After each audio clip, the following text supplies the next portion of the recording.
بەیاننامەیەک سەبارەت بە گەڕانەوەی هەڵۆی کەرکووک. دوای ئەوەی خەڵکی شاری کەرکووک دڵخۆش بوون بە ڕاگررتنی کارەکانی هەڵۆی کەرکووک لە نێوان دوو کەوانە سەقر کەرکووک، بەڵام دووبارە و بە توانایەکی بەهێزتر لە جاران گەڕاوەتەوە.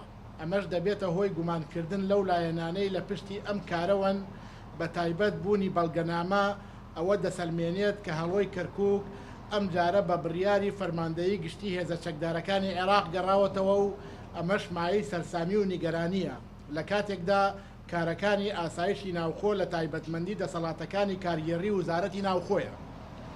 لێرە پێویستە ئاماژە بەوە بدەم کە ئەنجومەنی پارێزگای بەغدا کارکردنی دامەزراوەی سەقر بەغدادی ڕاگرتووە بە پێی لێدوانەکانی دکتۆر عەلی عەزاز سەرۆکی ئەنجومەنی پارێزگای بەغدا فایلەکانی بۆ دەستەی ئەستۆپاکی و دادوەری بەرز کراوەتەوە لە 19 کانونی دووەمی ئەم ساڵ و دەنگی بۆ دەست لە کارکێشانەوەی عەلی تەمیم کۆ کردەوە چونکە لە کاتی لێپرسینەوەدا سەبارەت بە دامەزراوەی سەقر بەغداد کەس باوەڕی تەواوی بە وەڵامەکانی نەبوو کە بە پێی وزارەتی ناوخۆ شکستی پرۆژەکە ڕاگەیەنرا.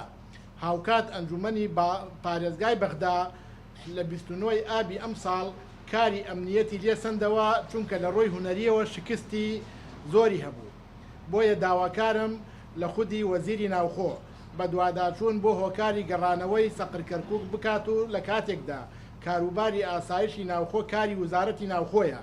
هەر بۆیە داواکارم لە دەستەی ئەستۆپاکی فایلی سەقر کەرکووک هەڵبدەنەوە و یەکلایی بکەنەوە و ئەو لایەنانە بدرێنە دادگا ئەگەر سەرکێشیان لەو بارەیەوە کردووە هاوکات هەموو ئەو بڕەپارانەی لە هاوڵاتان وەرگیراوە بگەڕێتەوە بۆ خاوەنەکانیان یا ڕادەستی گەنجینەی دەوڵەت بکرێت.